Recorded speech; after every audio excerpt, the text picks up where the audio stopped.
ሰላም ቤተሰብ እንዴት ናችሁ? ያው ዛሬ አዲስ ነገር እንደሚኖር ጧት ነግሬያችሁ ነበረ። ባለፈው እንግዲህ የቀለበት ፕሮግራም አዘጋጅቶ ቀለበቱን መልሰሽ አድርጊልኝ ይቅርታ ብሎ ጠይቋት ነበር። ነገር ግን ተመልካችም ብዙ ሰዎችንም እንዴት ቀድመህ ይቅርታ ሳትጠይቅ ቀለበቱን አድርጊ ብለህ እዛው ላይ ይቅርታ ትጠይቃታለህ? ቀድመህ እኮ ብቻዋን አግኝተህ ይቅርታ ጠይቃሃት ይቅርታህን ተቀብላ ሰላም ከፈጠራችሁ በኋላ ነበረ ይህን ፕሮግራም ማዘጋጀት የነበረብህ በሚል እንግዲህ ብዙዎቹን አስቆጥቷል። እንደ ምክርም እንግዲህ ብዙ ምክሮችን ተመክሯል ማለት ነው። ያው አልተረዳችሁኝም እንጂ እኔ ያንን ፕሮግራም እኔ እና እሷ ብቻ ሆነን እዛ ፕሮግራም ላይ እሺ ብላኝ ቀለበቱን አድርጋልኝ ይቅርታዬን ተቀብላ ከዛ በኋላ ወደ ቀጣይ ፕሮግራም ነበር ልንሄድ የነበረው። እኔ ያዘጋጀሁት ሌላ ቦታ ትልቅ ፕሮግራም ሰዎች የተጋበዙበት ነበረ።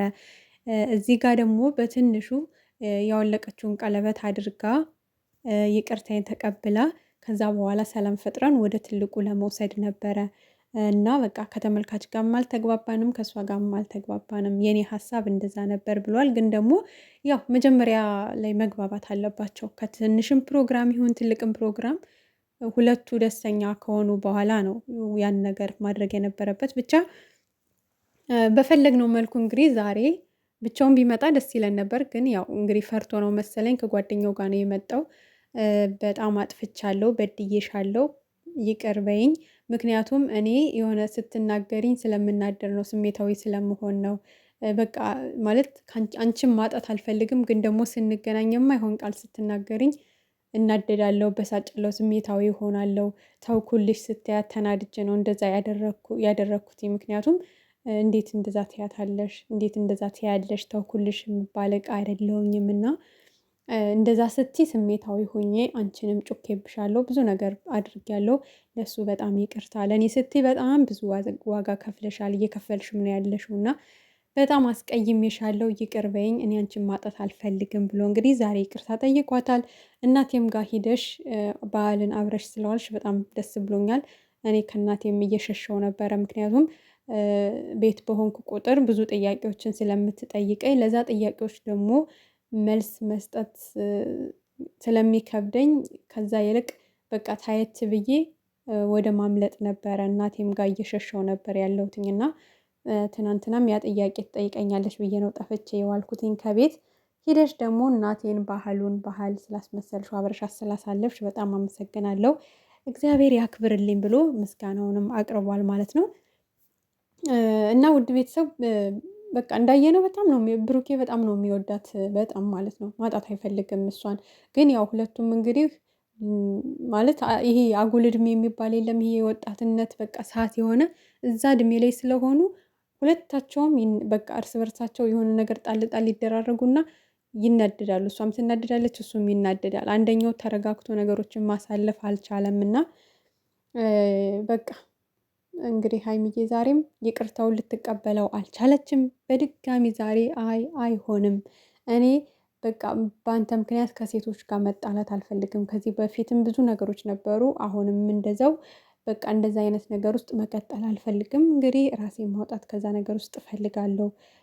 በቃ ለራሴም ጊዜ መውሰድ እፈልጋለሁ። አንተም ለራስ ጊዜ ውሰድ፣ ወደፊት የሚሆነውን እናያለን። ለአሁኑ ግን በቃ ከኔ ብትርቅ ነው የሚሻለው፣ ከኔ እራቅ ብላ እንግዲህ በጣም ልብ የሚሰብር ምላሽ ነው የሰጠችው። እኔም ዛሬ በመካከላቸው ገብቶ ሰላም እንዲያወርዱ ካልተደረገ እንግዲህ በአባቷን በኩል ተሞክሮ እምቢ ብላለች። በሱ እናት በኩል እንግዲህ ተሞክሮ ወይ ደግሞ ሰላም የሚያወርዱ ካልሆነ በስተቀር ነገሮቹ እየመረሩ እየከፉ እየሄዱ ያለ ይመስለኛል።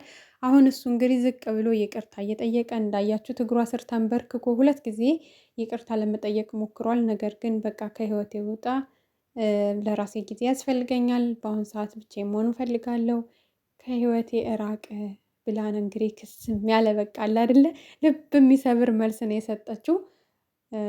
አላቅም እኔ እንጃ። እኔ ዛሬ ጥሩ ነገር ነበር የጠበቅኩት። ብቻ ለምን እንደዚህ አይለያዩም እኮ ማለት በጣም ይጓደዳሉ። እሷ ጋም ትልቅ ፍቅር አለ፣ እሱ ጋም ግን በቃ አሁን እልህ ነው ወይ አላቅም። ወይ የገልብጣ እንግዲህ ፕራንክ እያደረገችው እንደሆነ እኔ አላቅም። ምናልባት ያው ታውቃላችሁ ቅመሜ ገልብጦ ፕራንክ የማድረግ እንትኑ አላት። ምናልባት እንግዲህ ያው ዋጋ እንደዛ 1 ሳምንት ሙሉ አልቅሳ ታማ ብዙ ዋጋ ስለከፈለች ምናልባት ያንን ነገር እየመለሰች ሊሆን ይችላል፣ አላቅም። ፈጣሪ ነው የሚያውቀው። በዚህ ልክ ጭክን ያደረጋትን ነገር እንግዲህ ፈጣሪ ነው የሚያውቀው ማለት ነው። ብቻ ሁላችሁም አሁንም በተለይ እኔ አሁንም ዛሬ መልእክቴን ማስተላለፍ የምችለው ውድና ውድ ለሆናችሁት የጨረቃ ፋሚሊ እባካችሁ በአንድነት ቁማችሁ ሰላም የሚፈጥሩበትን መንገድ አንድ ላይ ሆነን በቃ ጫና እናድርግባቸው። ግን እናንተ አንድ መሆን አለባችሁ ሁላችሁም ሳትከፋፈሉ። በቃ የሀይሚ የብሩክ ሳትሉ የሀይሚና የብሩክ በሚለው አንድነታችን ማሳየት እና እንዲታረቁ ጫና መፍጠር አለብን ብዬ ነው የማስበው። ከፍቶናል። ትናንት ከከፋን በላይ ዛሬ ከፍቶናል። የእውነት እኔ ከፍቶኛል። አዲስ ነገር በጣም እየጠበቅኩኝ ነበረ። በቃ የሆነ ወይ ትናንትና እዛ አምሽታ ሙሽ እያስታረቀቻቸው ነገር በቃ አለ አይደለ አዲስ ነገር ያለ ነበር የመሰለን። ብቻ ስለ ሁሉም ነገር እንግዲህ ፈጣሪ ያውቃል። ከፈጣሪ በታች ደግሞ በቃ አለ አይደለ የሚያስታርቅልን ሰው እንዲመጣ ጸልዩ።